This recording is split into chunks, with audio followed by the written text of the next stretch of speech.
Hello, everyone, and welcome to Seriously Loco, the Seriously Crazy fan podcast for El Paso Locomotive FC. I am Phil Bakke, and I'm joined tonight by Mika Burrell. Mika, how are we doing tonight? Doing well. Just trying to shake off the weekend. It's Monday night. It's getting warm in El Paso, so that's kind of nice. What And I the like to hear. sun's setting later, so like slowly creeping out of winter, which is nice. How you been, Phil? Better. We're getting over some illness in my household. Yeah. So now that that's worked its way through, we're hopefully entering a healthier spring, because this winter it feels like everybody was just sick the whole winter. So No, for real. I was sick for like all of February. I'm like, yeah, this is ghetto. just no, just hellish. Yeah. Yeah. No, it's horrible. Well,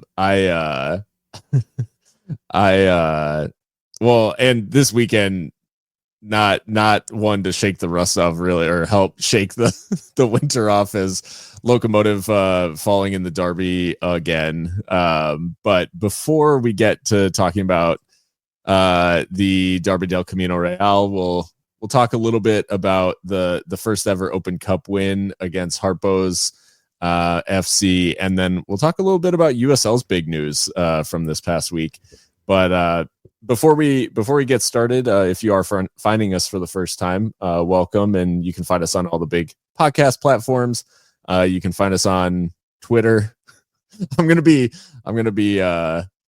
calling a lot of entities by names that they don't want to be known as anymore in this in this episode. We'll get onto that in a little bit, but yeah. So find us there, and we will.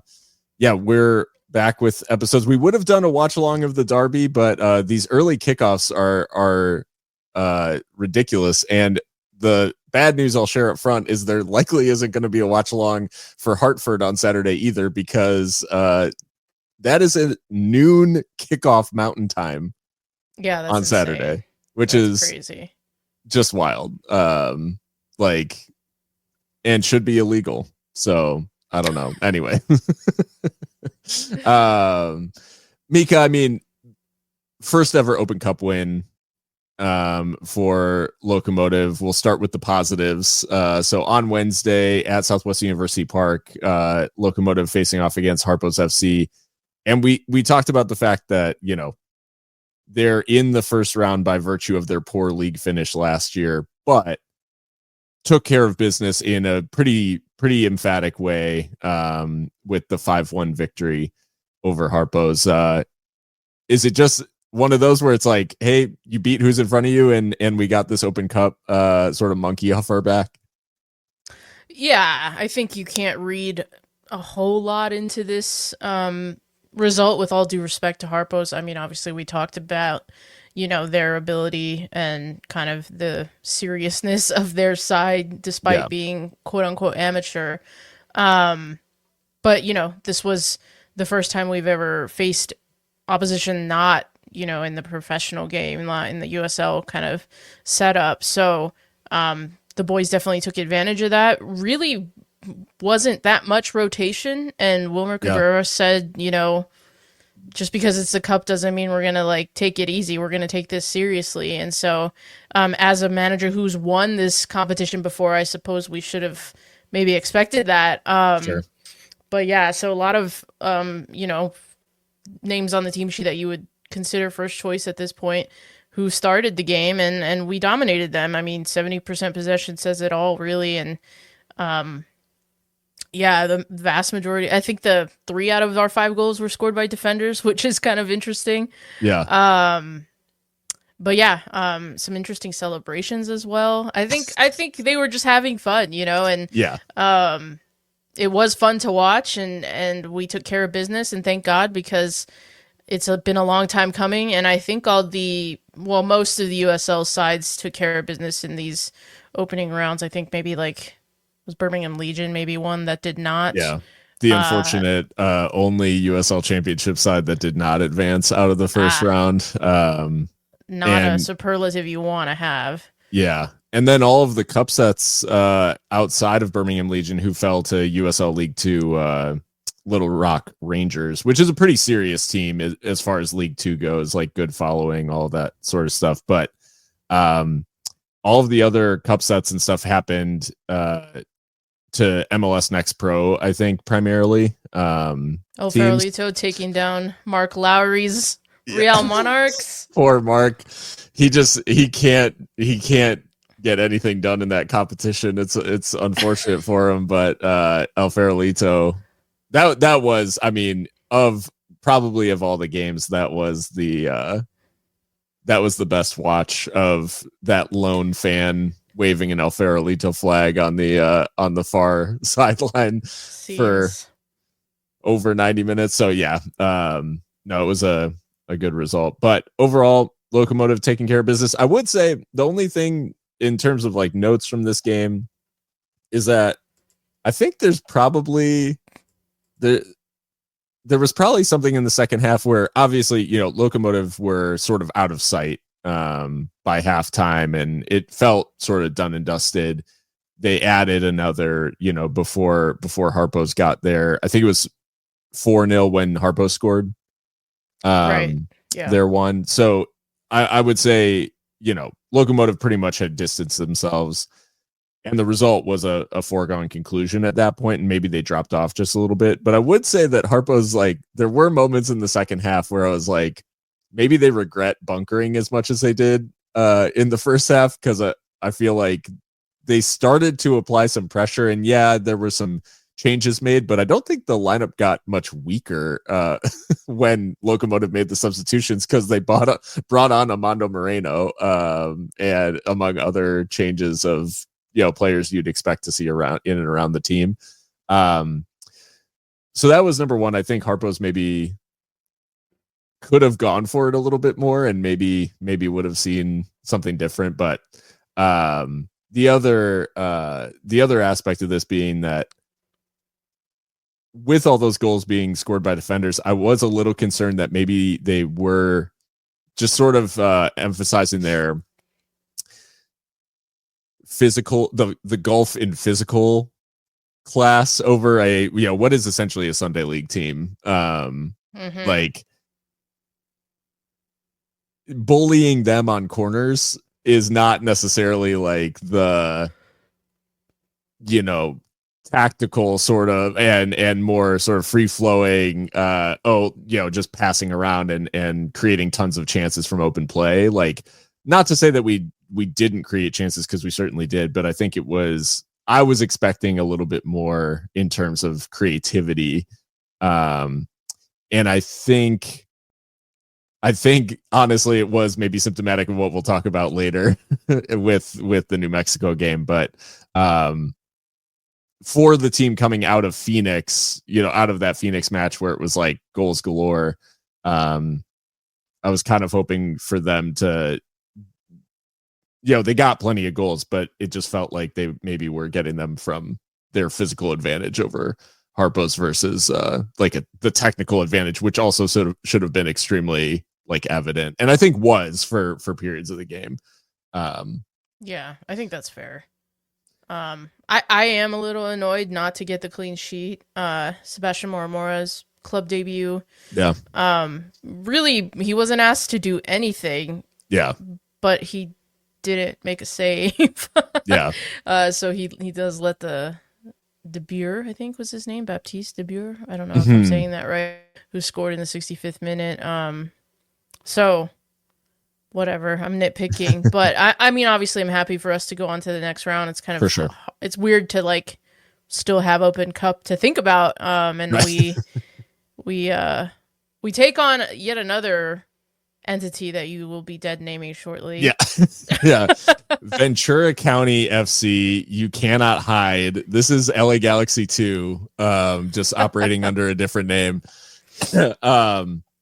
No, they rebranded because of MLS Next Pro's sort of, their attempt at competing with USL in terms of having independent clubs and appearing to be sort of a different entity when in reality they are, it's minor league baseball. Like, they're just calling them a different thing, they are, LA Galaxy too.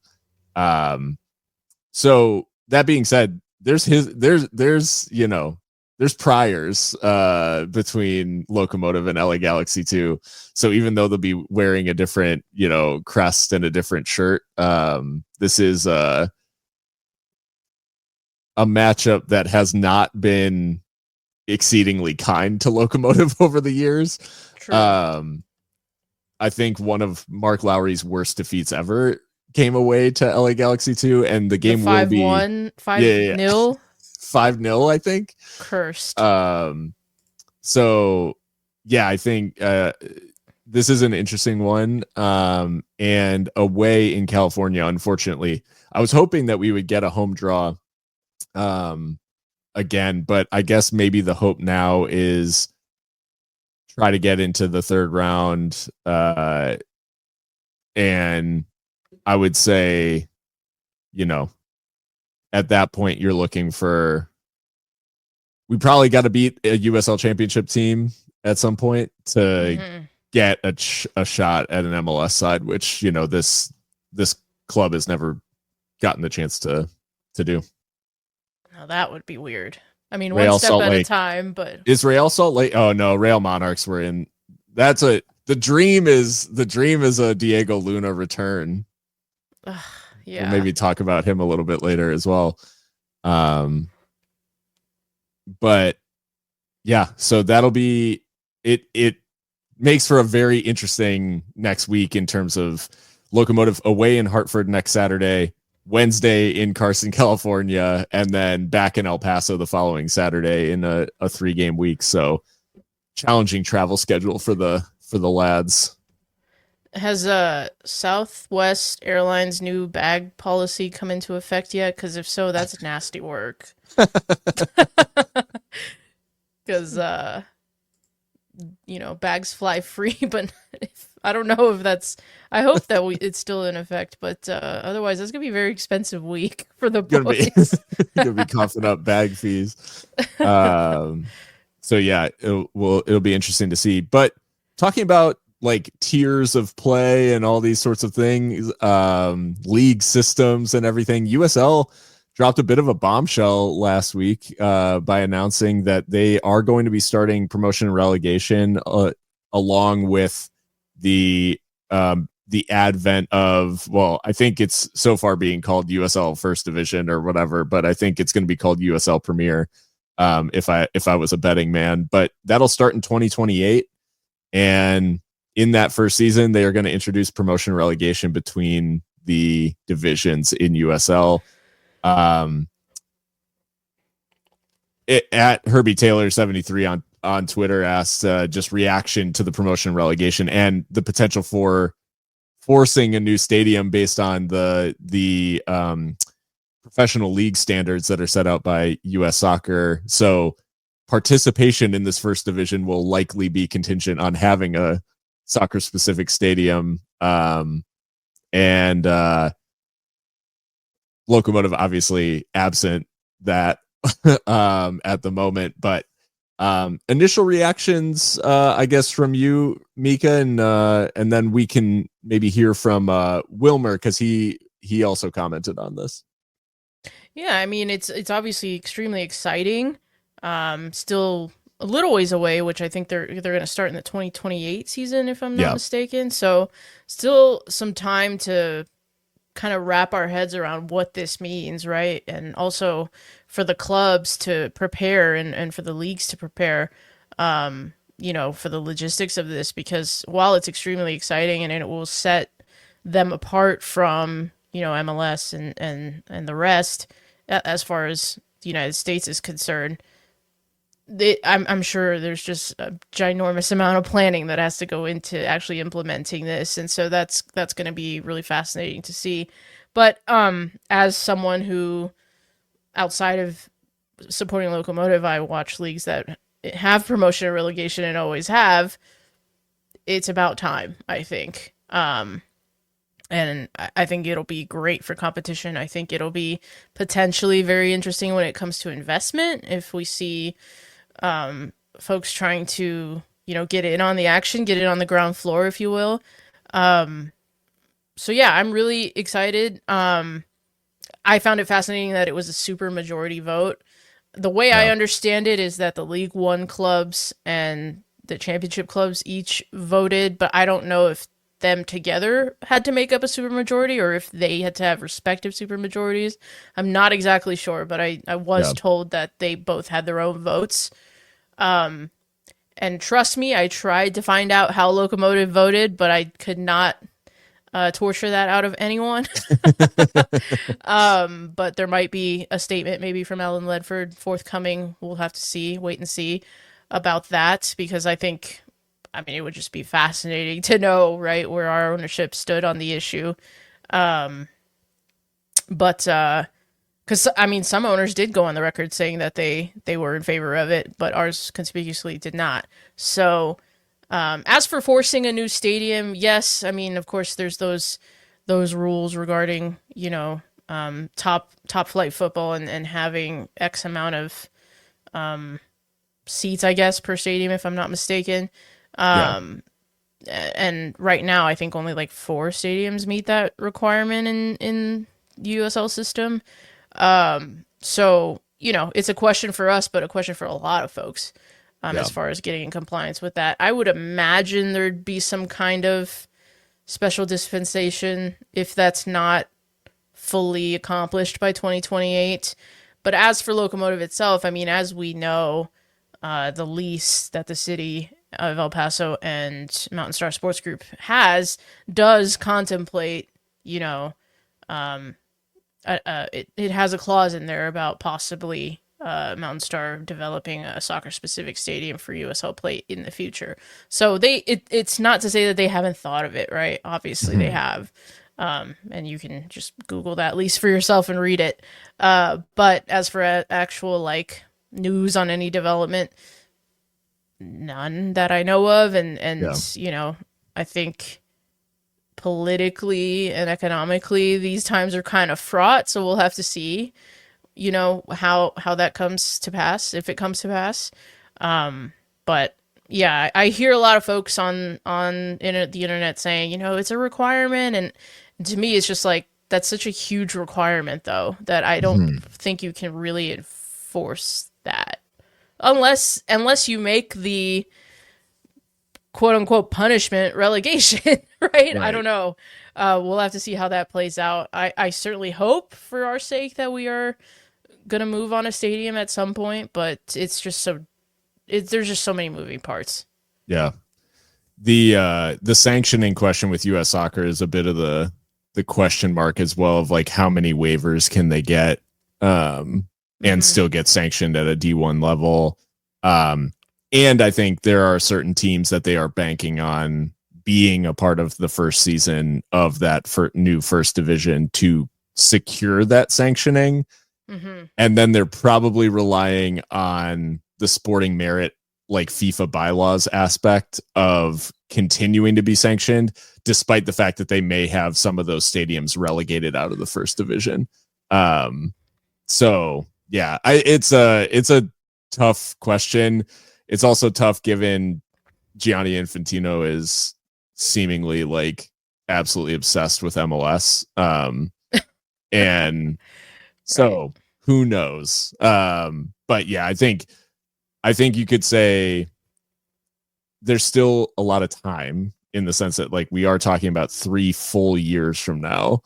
And at the same time, getting anything done in 3 years is not a long time when you're talking about developing real estate. Right.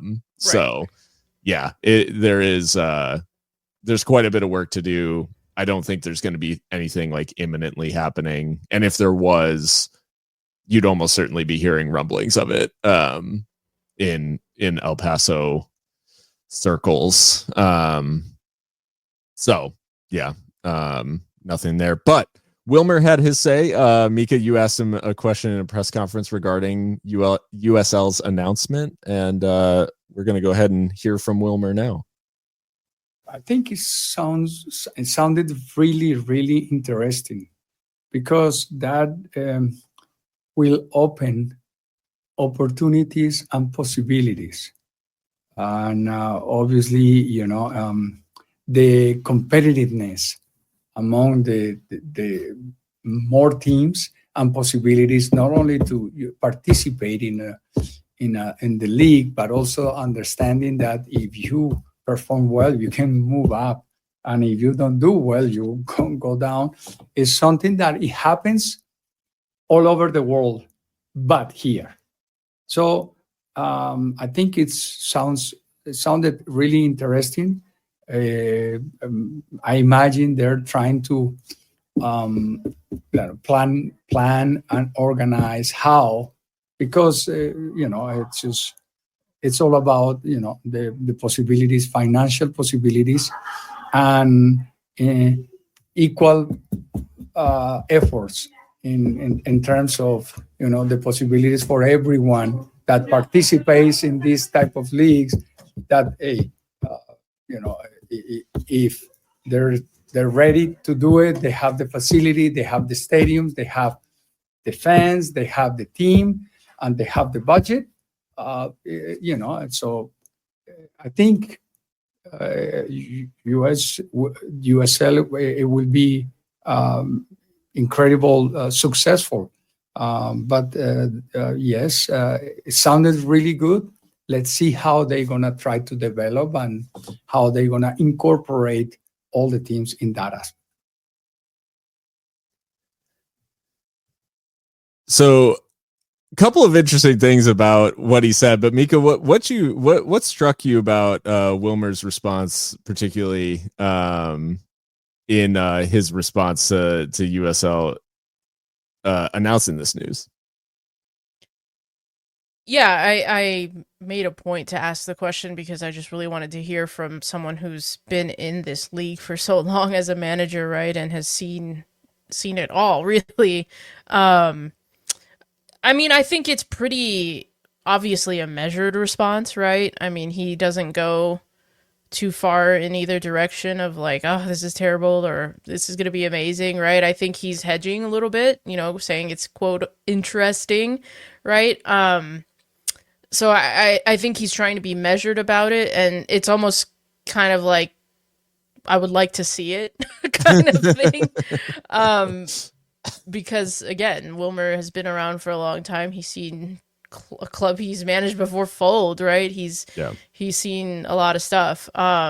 He's seen ownership groups lose interest, right? Or so I can see why the measured response, he might think, I'll believe it when I see it, kind of thing. But I think he also was very clear that he recognizes the competitive potential, right? Because he himself, as a player, played, if I'm not mistaken, in leagues that had promotion relegation in Colombia. Obviously, played for the Colombian national team at a very high level.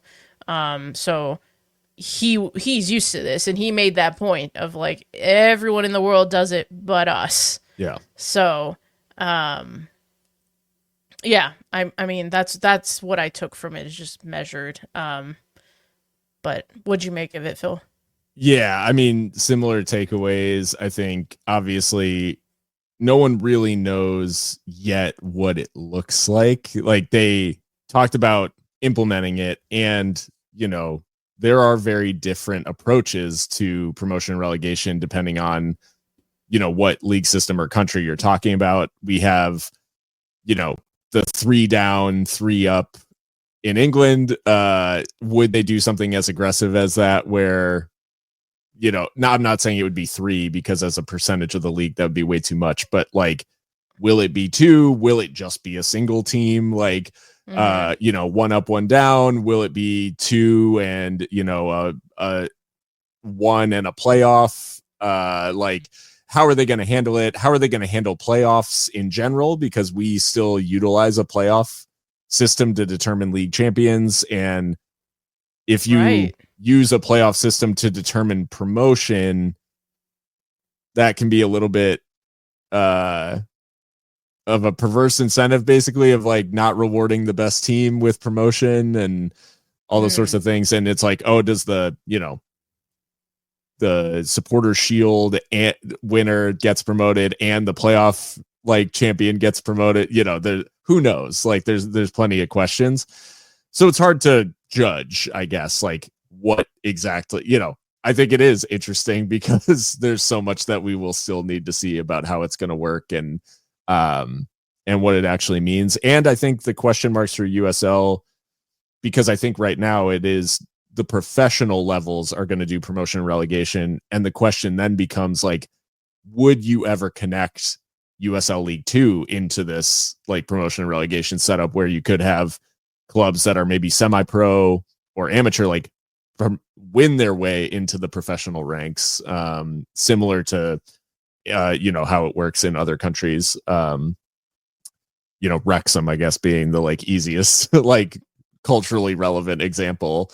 But having the league system connect, and then the US soccer sicko question of like the people who have been in the soccer wars for some time, or at least like know what's been going on. The real sicko question is like, what does US soccer do about like when one's league system is doing promotion and relegation, but they continue to sanction like a different league system that's a closed shop? How do you then deal with the conflict that inevitably is going to rise, like by there being two first tier soccer leagues, like in the United States, one of which is a franchise model that you have to buy into, and one of which it's still a franchise model technically, like USL is, but you could buy in at a lower cost and win your way into the top. So yeah, it's a very interesting conundrum, I think, that US soccer will eventually have to deal with. But for now, it's just exciting, and like you said, I think long overdue. Yeah, and I'm open to personally like any number of permutations of how we're going to do it. And you brought up playoffs. I didn't even think of that. I think the only thing that I don't want to see, and I don't know, I might be in the minority, but I don't want to see a relegation playoff. Like, I think if you're getting relegated, you're getting relegated. Like, no takesy backsies. I just think it favors at least in Europe, I feel like historically it favors the top division team. Like, it's a get out of jail free card. Not free, but like it's a lifeline. Yeah, Germany you see this in the Bundesliga a lot. Yeah. Exactly. Yeah, it's the easiest example. Yeah, I think I would rather because I think you should be rewarded for getting into a place of promotion in your league, like in whatever, if it ends up being League One, right, up into the championship, up into Premier, whatever. Like, I don't think you should have that like taken from you by a playoff with a higher team of someone that did terribly all season.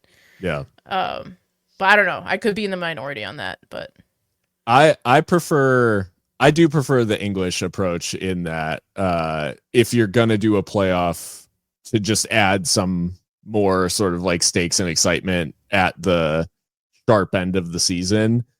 Doing a promotion playoff amongst teams in that level, promotion playoff below, is cool. Below the, I like the championship as an example. Top two teams go straight up, then a playoff for that third place. I think that's like the ideal. Or if it's only two, then it'd be really interesting that the champion goes straight up, and it's like that's the ultimate reward, and everyone else plays off for the second spot. 100%. That I could definitely get behind. I just don't want a relegation playoff where it's like you can stay up potentially by winning that. Yeah, but yeah, no, I think we're on the same wavelength about that. And then bottom two teams go down, which would have meant. I think we just got to say it. Like, it would have meant that had this existed, Locomotive would be playing in League One right now. If the bottom two teams in the championship went down, because we were second worst. So, I mean, no shade, but it wouldn't have been the first time Brian Clarehout got relegated. So. That's just a fact, right? That's it. I mean, it would have been his third relegation, I think. So Oy, oy, oy, oy. Yeah. Anyway. Well, Mika, I guess all that's left to talk about at the moment is the Derby. So I think we'll take a quick break and chat the Derby del Camino Real. Sounds good. Welcome back to Seriously Loco. Mika, there's no two ways about it. A loss in Albuquerque always is rough. The way that we've contrived to lose the last two trips to Albuquerque have been exceptionally ridiculous. I guess last year's trip particularly painful given that Locomotive led so late on in that one. This one painful because of the late nature of the lone goal, and really just the fact that Locomotive by the end were clinging to this 0-0 draw, and we're trying to make it out of there, having sort of fluffed their lines the couple of chances they had for a smash and grab, but bit of a change side in a couple of ways, but overall just another disappointing trip to Albuquerque. What did you make of it overall? You make a good point that, it's just really not been a good spell for us in the Derby del Camino Real. And this one is not as traumatic as the one that that they ended up winning 3-2 and we were leading for much of it. Because I feel that this one was a lot more predictable in the sense that we approached the game in a way that invited them onto us, I think. And not in the way of not in the sense of trying to set traps and then counterattack. It was just to not touch the ball at all. So I think you can't be surprised when a player of Greg Hurst's quality finds himself, alone in the box, unmarked on a counterattack, opening day at home, facing the curse and the fans, and buries a really nice shot. So yeah, not as traumatic, still upsetting. Mm-hmm. But I don't think we can't really be shocked with this outcome, I don't think. Yeah. I think you're right on the mark with the it felt predictable. And anytime that you go to a big rival and sort of play as, I'll just say, negatively as we did, it very much, like you said, it didn't feel like an incisive counterattacking approach. It was very much we're gonna make this really tough. We're gonna try to be really tough to play through, and we're really not gonna try to break out all that much. It felt very akin in some ways. The trauma of this one was more of a this feels very much like how we used to play when we were at our lowest points last year, which was pray to God we don't concede, and then as soon as we have possession of the ball, boot it over the top and hope somebody latches on. And it got a little bit better in the second half, especially early in the second half, and we'll talk about some of those chances. But team news wise, the big news, obviously, Jamali Waite on international duty, so it was Sebastian Moramora making his league debut, as well as Brian Romero, who, I mean, you spoke about during the Harpos game, I think, in our group chat, and maybe on Seriously Loco's feed as well. But spoke about the fact that he was playing himself into a spot in the team, and rightfully got the nod, given his form in that game, but perhaps not for the player that you thought he should come in for. Yeah. It's funny because I think Romero actually for the most part had a pretty good game. I would agree. Yeah. You know, something like, let me check so I'm not lying on here, 94% accurate passing accuracy. He's the only defender to not get carded. You know, and so he was building off that 2-goal performance against Harpos, and you know, was solid, I think. Also tried to get the ball forward a couple times, which I don't think that Ortiz had a couple more passes in the final third, but certainly Alfaro, I don't know that. Yeah. He like, I mean, going back to your original suggestion, like I thought Tony probably should sit for this game, not Wahab Akwe. Although Wahab Akwe did have like 2 really like suspect clearances in was it the Phoenix game, where it was like, okay, well maybe you can make a case for letting him ride the bench for this one. So, but yeah, so Romero definitely deserved his selection. Palermo, Ortiz, and Tony, they remain. Midfield was a little weird too. Did you already say Eric Calvillo came in for his first league start? Okay. No, didn't speak. Yeah. So Calvillo, it was a Calvillo Coronado. And then the change up top was Andy Cabrera came in for Tumi Moshabane. But speaking of midfield first, I mean, Eric and Coronado next to each other, sort of enforced because of Daroma's suspension. And I would say probably some of the minutes in the legs of, he looked great against Harpos, who was our other midfielder. Was it Coffee Tumasi? Yeah. Okay. No, I was just having a brain fart. So anyways, so yeah, sort of an enforced duo there in midfield. But what'd you make of the midfield, and why did it feel that way to you? Yeah, I mean, obviously, I'm thrilled to have Eric Calvillo back, the captain.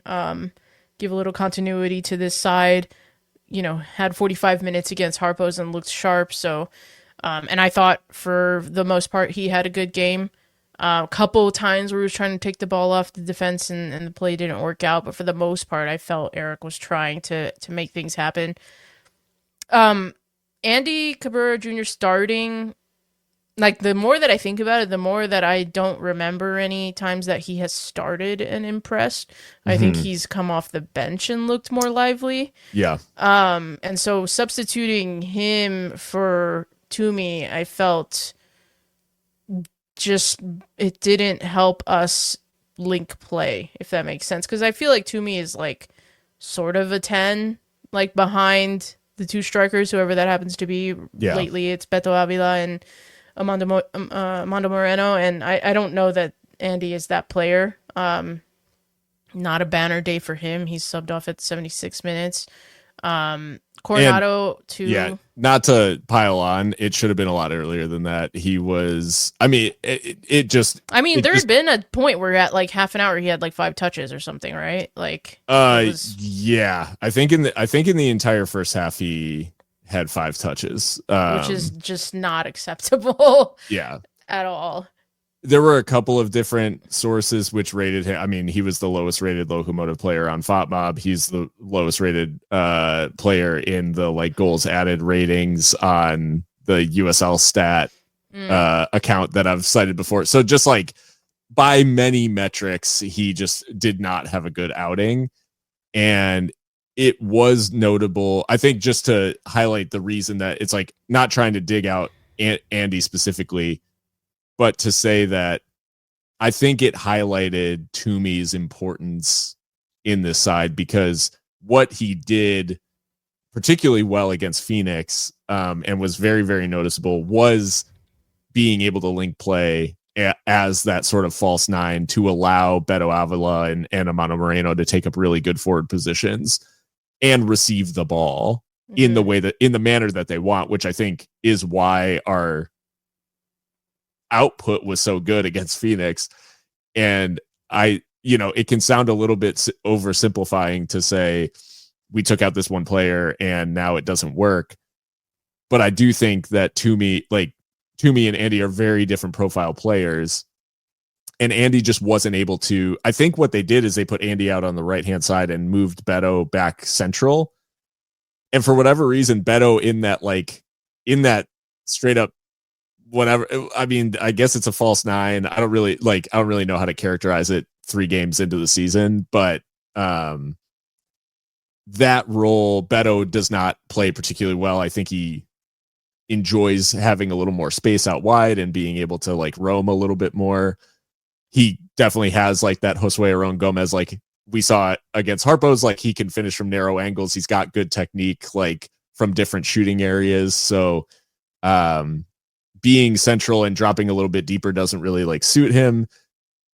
And it also didn't suit Andy Cabrera, who I think he just like he just felt like he didn't have a place out there. Like he was just kind of roaming around, and I kind of feel for him because it just felt like he couldn't really get involved in the game. And that's not to say our other forwards in the first half were involved in the game really either.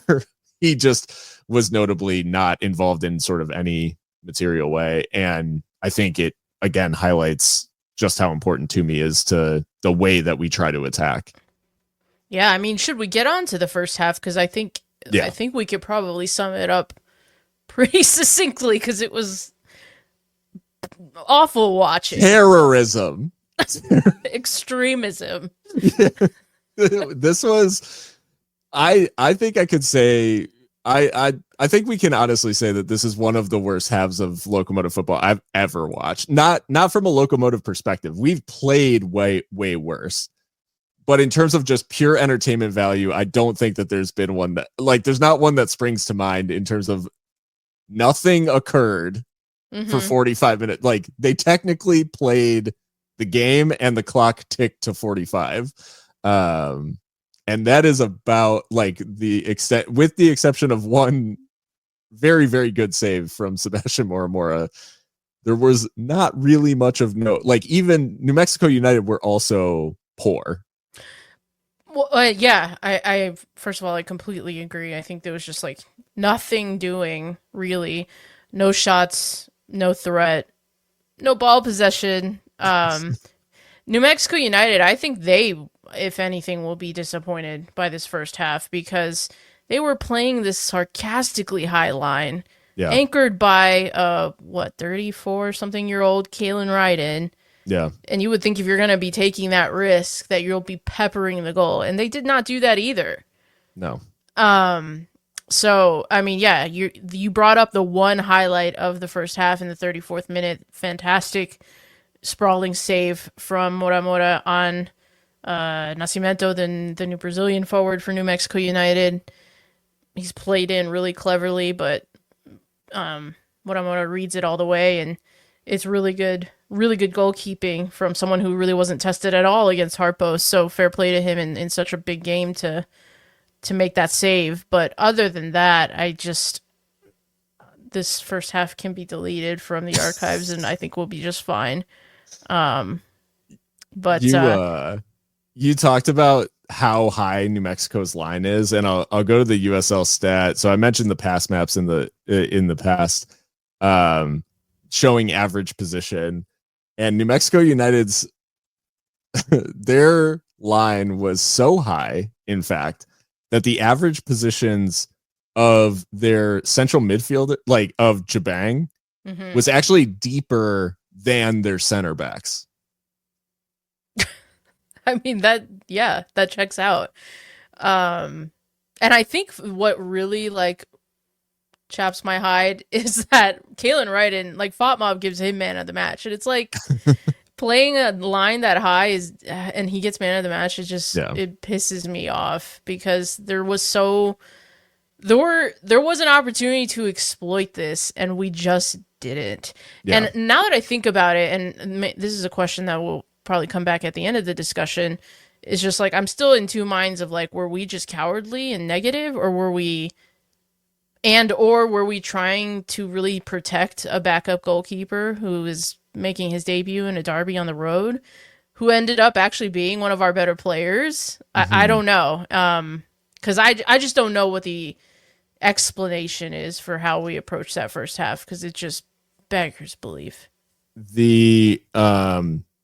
the only player for Locomotive over the course of the entire 99 minutes, including stoppage time, the only Locomotive player whose average position was in New Mexico's half is Amando Moreno. Yeah, and you saw that, I think. Yeah, because there wasn't we did have. Yeah.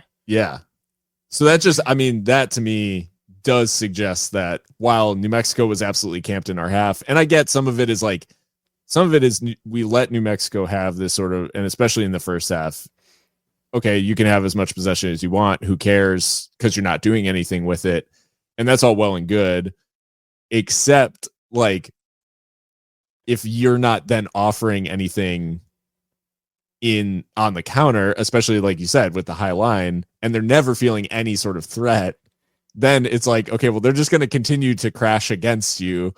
And every once in a while, like even a team that's not having a ton of success breaking down this sort of low block that we were playing, or well, it wasn't even really a low block. It was like a compact block, because it wasn't that low. It was just everybody was playing like in a 20-yard box to keep them from going over the top, or try to play an offside trap, I guess, but to try to invite the balls over the top for more and more to claim. I guess that was happening a lot too. So it wasn't really, but anyways, they're like throwing themselves at us, and every once in a while the ball might just run for one of their players, which is essentially what happens when Luis Fernando like ends up on the end of the ball. Like it just kind of comes to him and he's one-on-one with the keeper suddenly, and now you're in deep trouble.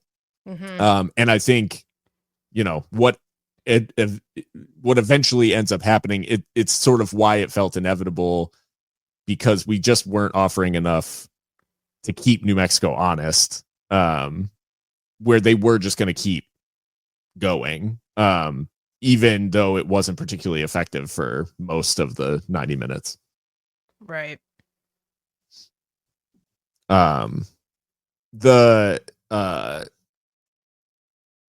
So first half ends essentially having occurred. But Mora obviously can hang his hat on the save. The thing about the second half is that immediately after halftime, and I think we saw this against Phoenix as well, like Locomotive did come out of the break much better, which the bar was in hell. So like they could have basically done anything and it would have been better than that first half. But in this case, like they do create some chances out of the break, and it sort of felt like maybe from like 45 to like 55, maybe those like 10 minutes right out of halftime, it was like, that was sort of the game, or ended up being the game. Yeah, that window, that 10 or so minutes window, was really all that we could show for ourselves in terms of like actually getting the ball into the box.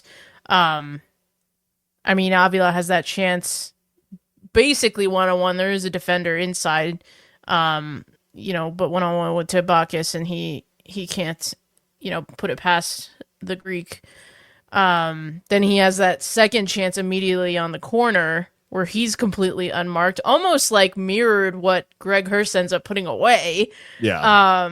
But he's completely unmarked at the edge of the area. Goes for the acrobatics, which maybe he has to because the ball's a little bit high, but also like I expect a little bit better contact there. He's had a good start to life in the blue and yellow. Let's be fair. Sure. But I wish we would have tested Tambakis on that sequence, because you're not going to get that kind of opportunity often. And it was like, to Locomotive's credit, it was well worked. And I feel like a lot of times when we try training ground stuff and set pieces, we end up totally fucking it up. So it was like a nice change of pace, that it was a well-worked set piece, well designed, and it lands at the feet of the guy, of one of the guys that you would definitely want to be taking the shot. And when I first saw it, my immediate reaction was like, it felt like he had time because he was so wide open. But in those areas, like a touch can, especially like you said, like that at that height, it's not particularly easy to control. Like he may even have to like chest it down and then try to like strike, which it just takes time and all that stuff. So he goes through the acrobatic and he just doesn't make the contact that he wanted. And it is, a mischance. And then Amano Moreno has, well, I think it's like a couple of chances basically back to back where he sort of like he gets played through the one time and then I think he goes for like a chip on Tambakis and it just hits Tambakis. Like I hesitate to even call it a save because it was just his body was in the way. And then he drags a shot wide like a minute later. But it was really this like flurry of activity like right after halftime. And there was something, I don't know, there was something about Locomotive that it felt like there wasn't urgency in how they were approaching these chances when we're watching at home. Like, this is all you're going to get. Like every chance in the stadium is precious because we just don't like, I don't know, we just don't play particularly well there. And there was like I don't know, it just felt like a couple of times like we approached the situation a little bit more casually than I would think, where there wasn't that sort of urgency around taking a chance or trying something a little bit different or trying to cut inside or win a penalty or whatever. Like they're just we just kind of took like the first option and we're like, get them next time. Yeah, we weren't making them pay for their mistakes because, again, in the first half, New Mexico really didn't do anything special. Yeah. In the second half, we upped our level a little bit and started to show that they weren't really doing anything special and they could be got at, but we didn't actually make them pay for it. Yeah. And there could be myriad reasons why that's the case. These players might be still trying to get to know each other and what they expect out of each other. What have you, but still, like, I still think we, like, Beto Avila in particular, I think he has to make contact with that one chance a little bit better. Yeah. And then Amando's chance is agonizing because it just, like, rolls wide. Like, yeah, you're just waiting to see, like, is it going to touch, the lip of the post and head in, and unfortunately it doesn't. So, he scored 24 goals or something like that over 4 seasons at New Mexico United, so I don't know that has he scored one against them? He did. He scored the penalty to give us the lead last season, but nothing from open play yet, right? No. Yeah, so not quite a monkey on his back, but I'm sure it would have really lifted him to score at the Lab in such a big game. But it's just disappointing that we couldn't make them pay for some of the poor play that they showed. But then the inevitable comes later. Yep. This is no, it is painful because like you said, there wasn't anything particularly impressive or sort of devastating about the way that New Mexico played. And this is the sort of game that got them to the top of the West last year when, again, I didn't particularly find New Mexico like to be stunning compared to the rest of the league. Whereas, you looked at the top of the East and it's like Louisville, which is, just like an insane level. And it was like, is this comparable? Similarly, they find a way. So passes played across the box, and it finds, like you mentioned, Greg Hurst, who like you said, in a similar amount of space to Beto Avila, but crucially, I guess, like the ball is on the ground, and he swivels and hits a very sweet strike into into the corner. It was a well taken goal ultimately. But one of those that, like, as it's playing out, you kind of just get this sick feeling of like, what's about to happen. I felt like I was watching in slow motion, or it was like a future version of myself who already knew that Greg Hurst scored, watching it back. Cause it was just I don't know. It just, like you said, it felt inevitable. It felt like, and maybe it's cope of just like how I try to deal with the pain, but yeah, it just felt like it was just always going to happen. And it's mostly disappointing because of the amount of bodies that we had in the box. Like, this was not it was a counter, but it wasn't they had like crazy numbers and like an odd man rush, to borrow the hockey phrase. Mm-hmm. It was 3v6, like 3 New Mexico attackers against 6 Locomotive defenders that were in the box, and nobody could get near Greg Hurst. Like, nobody was near Greg Hurst to close him down. Yeah, I mean, everyone's focused on Akale to see where he was going to go with it, and it seemed like he had forever to like pick the pass. And then it's just a really good run from Greg Hurst, because he has the pace to get into the box for the opportunity, but also has the intelligence to hold the run a little bit, let somebody else dash to that far post and just hang out and let the play go on without you. And then you find yourself in an acre of space, and he rifles it. And it's a really great finish, unfortunately. And to leave a player like that completely unmarked is just unforgivable, honestly. And I want to give credit even before that, because I think it's one of our wingbacks, maybe Memo Diaz or Gabi Torres or someone, actually picks the ball off New Mexico, who are trying to build out. Yeah. And plays, I don't know if it's Amando to Beto or Beto to Amando, but one of them finds themselves one-on-one with Kalen Ryden, who somehow turns on the afterburners, catches up with our forward, and completely bodies him off the ball. Mm-hmm. Like in Tambakis's goal. And he's clapping, and they're able to get that ball right back up the other way and score. Yeah. So like that whole sequence is just disheartening, because it was a chance for us that suddenly was put into our net.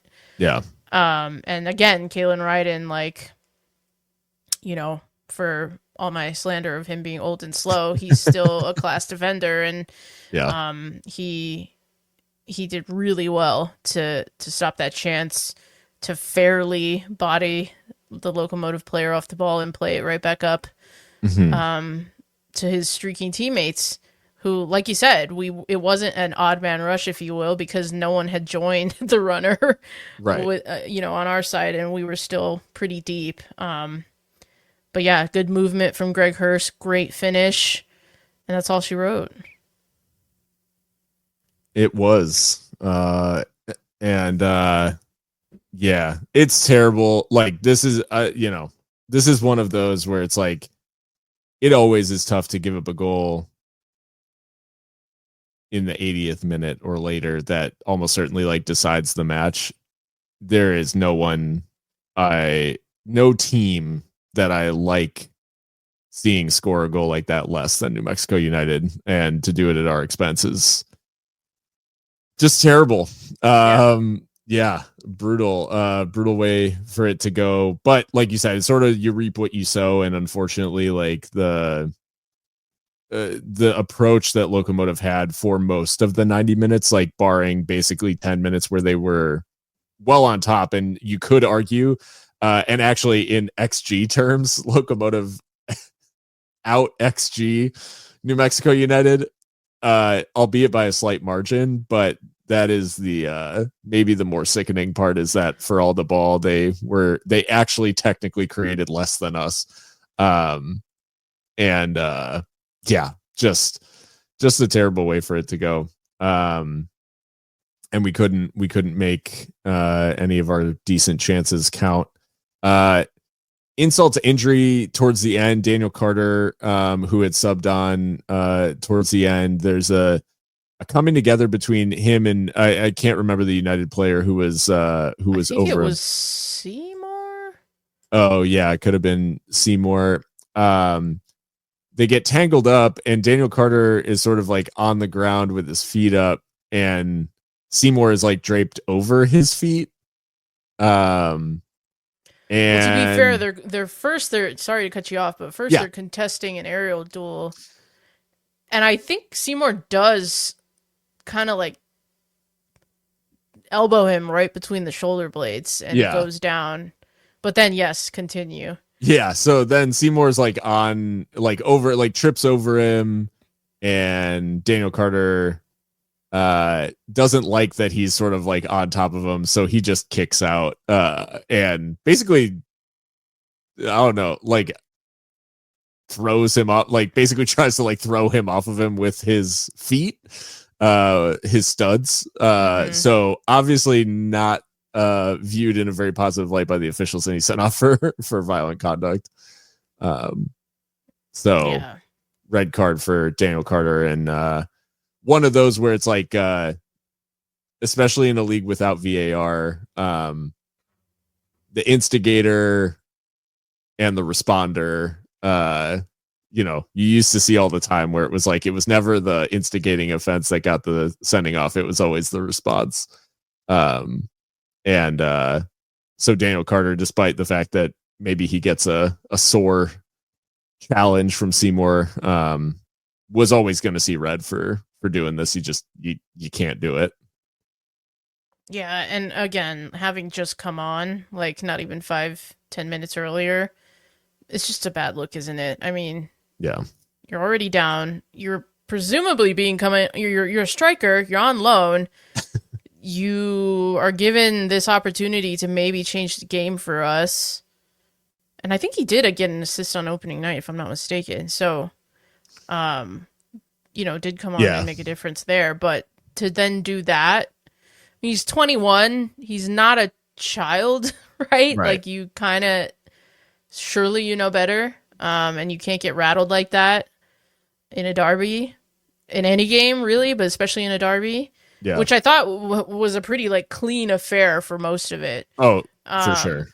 Although there were a couple of, I think towards the end of the first half, there were a couple of moments where I was like, I think Robert Coronado got maybe an arm swung at him. No replay of that one. Yeah, that's right. So, but there were moments, but definitely not the most feisty derby we've ever seen. Yeah, it's not Yuma Moar days. Yeah.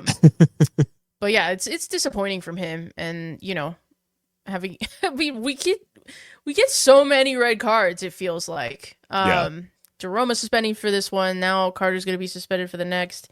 Which actually, will he be suspended for more because of the nature of the challenge? Or? I think the laws are similar, where it would be like a violent conduct would be a 3-game, but I'd have to double check. Because missing 3 matches would be really significant.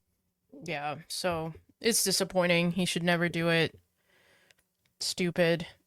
Yeah. I do remember thinking as I was watching this, like, wow, Seymour's like taking a really long time to like get off him. And it was weird. And then he just kicked him, and I was like, oh, yeah. Like the intrusive thoughts won. So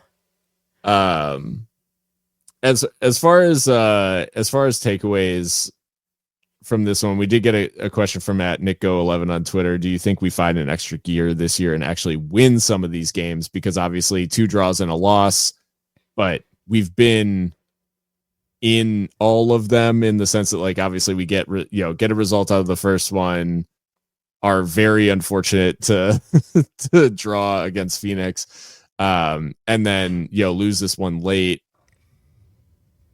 Surely, like, the breaks in some of these like go the other way, and we win a couple of the games like this. Yeah, I mean, this one, I know what he's saying and what he's trying to convey, but what I would say is, like, we don't necessarily need to find an extra gear. We need to be in that gear when we start the game. Yeah. And I think what really added insult to injury for me was after this game, I watched Oakland Roots host San Antonio FC in front of 25,000 people or whatever it was at the Oakland Coliseum. And San Antonio were not deterred by the occasion, which was huge, by the way. If you didn't watch it, check out the highlights at least. Absolute scenes. Yeah. Good game, to be fair.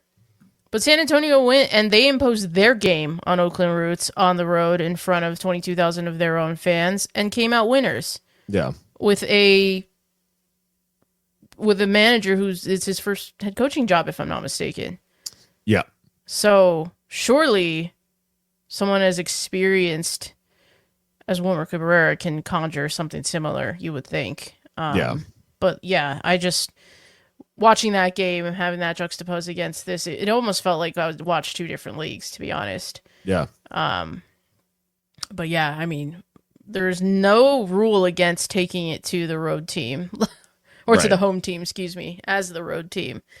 So I'd like to see us try to do that a bit more. And I'm sure Wilmer would too. I mean, he said in the press conference, when we drop at home, we have more pressure on us on the road to recoup some of those points. And while he said that, I certainly didn't get that vibe from the first half. So work to do for sure. Yeah.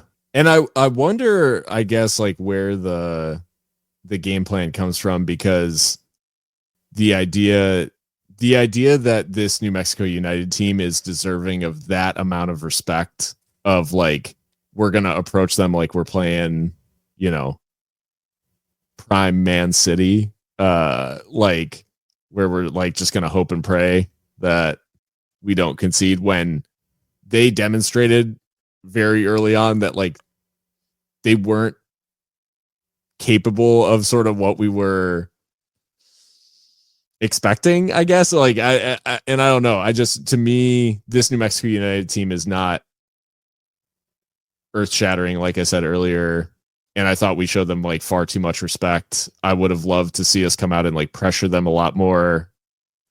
We saw them make mistakes, even not under a ton of pressure from us.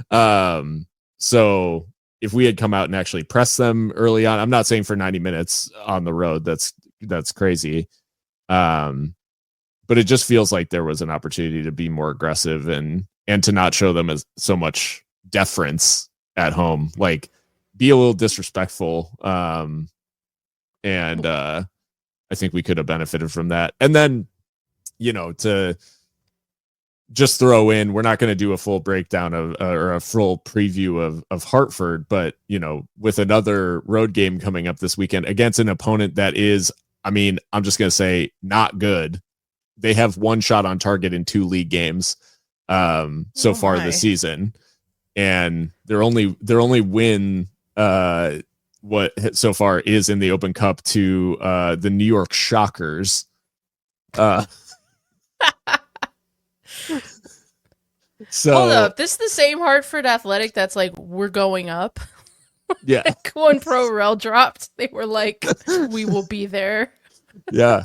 They managed one shot on target against Pittsburgh River in a 1-0 loss to Pittsburgh Riverhounds last time out, which was their first shot on target of the USL season. So this is a Hartford team that is they're just not particularly good. They got beat 2-0 by Lexington, which is a team that I think is quite good, but is very new and is still figuring, like in terms of the squad, is still figuring itself out.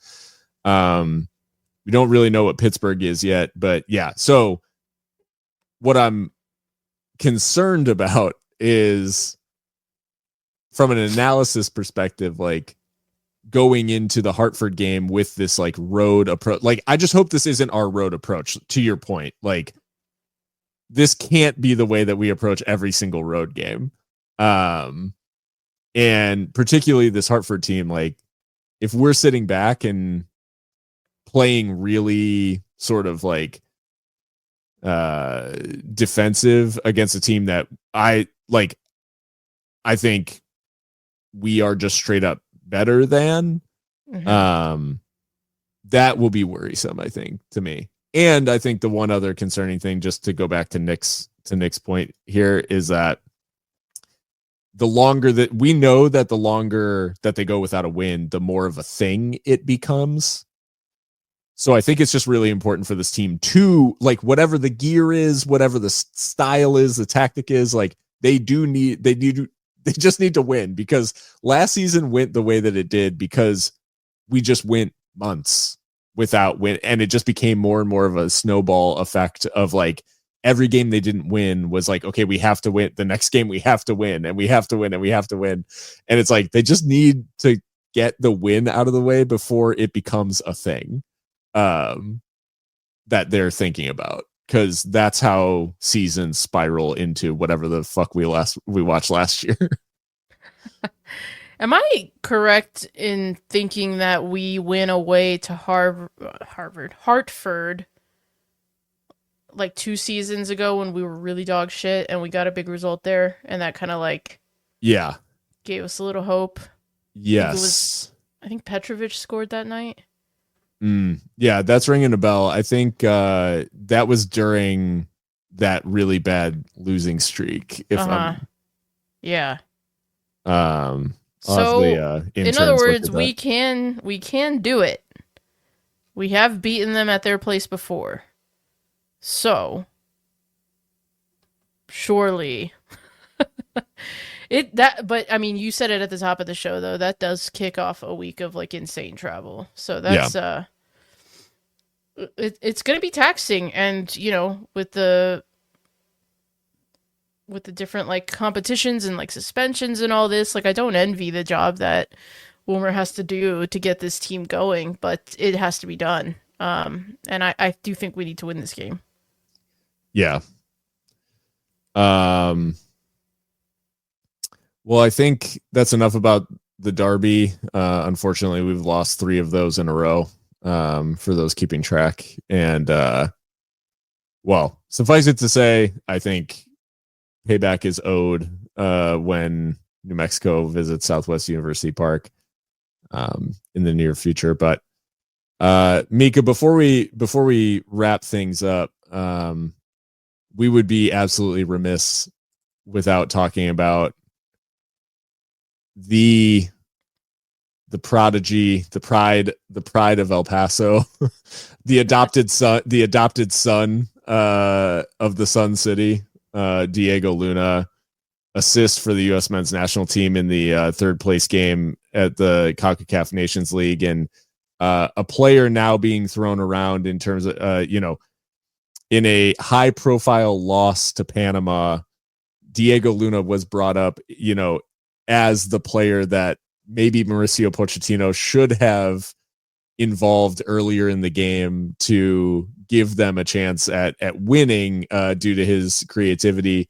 And then him paying back that confidence from some of the media and the public with what was a very, very good performance overall against, in a unfortunately losing effort against Canada, as the questions around the men's national team maybe mount, but Diego Luna not among those questions. No, Moonboy, he was absolutely fantastic against Canada and what was, otherwise a disappointing result. Obviously, had the assist for, he starts the move, to be fair to him, interplay with Timothy Weah, and then peels off, finds himself in the box, collects the ball, really nice touch under pressure in the box, and then finds Ajimang, the fellow MLS player, if I'm not mistaken, for the lone goal against Canada. Wasn't enough to get a result, but still, I thought Diego was really bright, and I do think that Mauricio Pochettino likes him. I think he endeared himself to Poch when he insisted on playing with that broken nose the last time he wore the red, white, and blue. Yeah. So, yeah, still only 21 years old, MLS Young Player of the Year last season. Maybe Europe in his future, who knows? But I'm just really enjoying watching his rise. It's crazy to think that this player is making a difference on these grand stages, and he was on this humble podcast not that long ago. Yeah. So yeah, so proud of him, and it's just fantastic to see, and I hope it continues, and who knows, maybe he's in. I think he's very much in with a shout for the World Cup squad. 100%.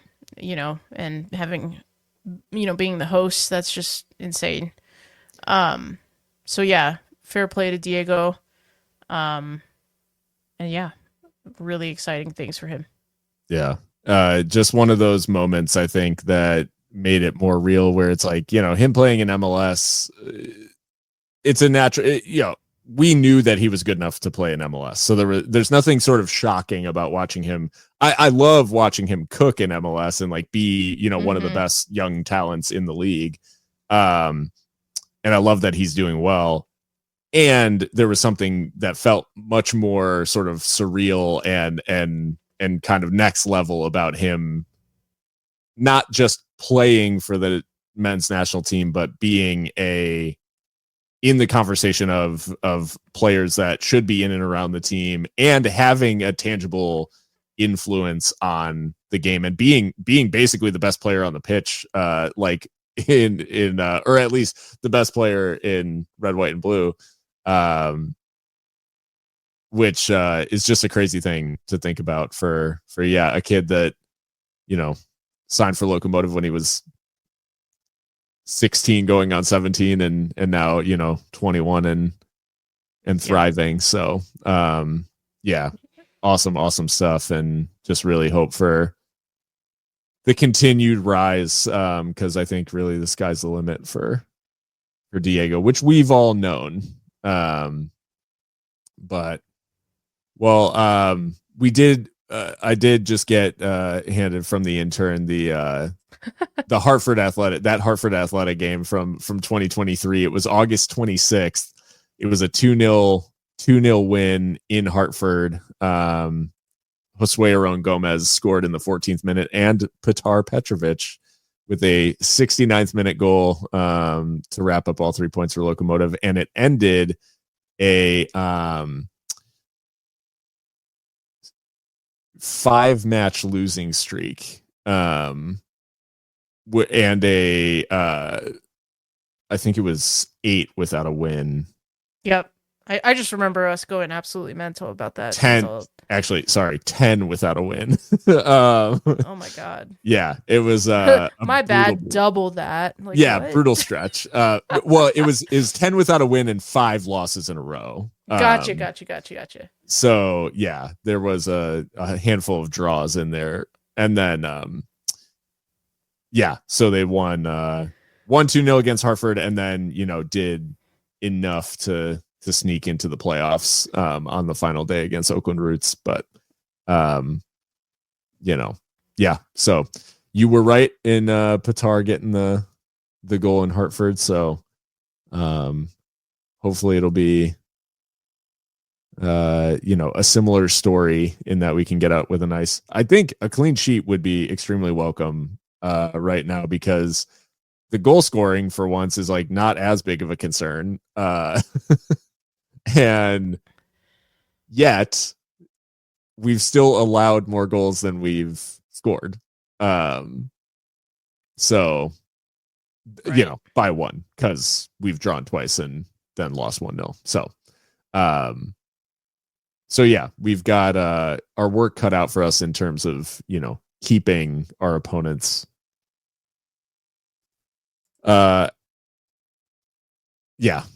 from scoring. And Hartford feels like a team that we should be able to, but I hate to even say anything, because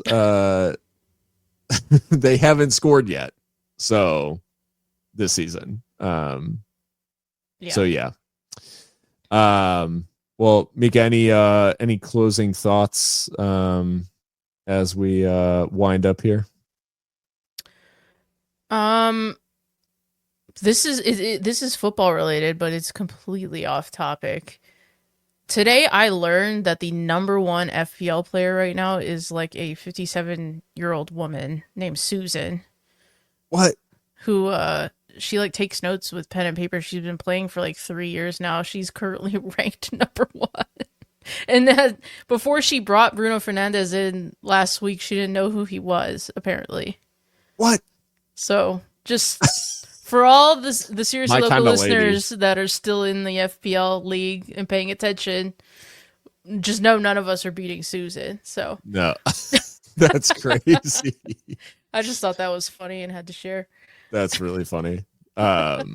That's me and Erica have been indulging in the UK seasons of The Traitors. For anyone who's familiar with that reality TV show, that's basically the Game Mafia, like the kids Game Mafia turned up to 11. The UK, like the US versions it's all like reality. Well, with the exception of the first season, which was a mix of like normal people and reality TV stars. The second and third seasons are all reality TV people. So it's like known quantities.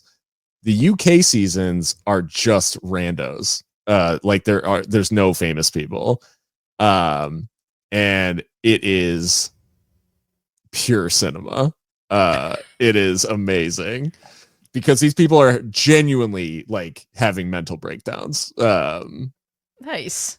Because it's they're lying to each other like the whole time, you know, like this whole idea of who's the traitor. They're basically playing a giant game of Live Among Us. That's what I was gonna say. It sounds like Among Us, but yeah. like real people. That's insane. Yeah.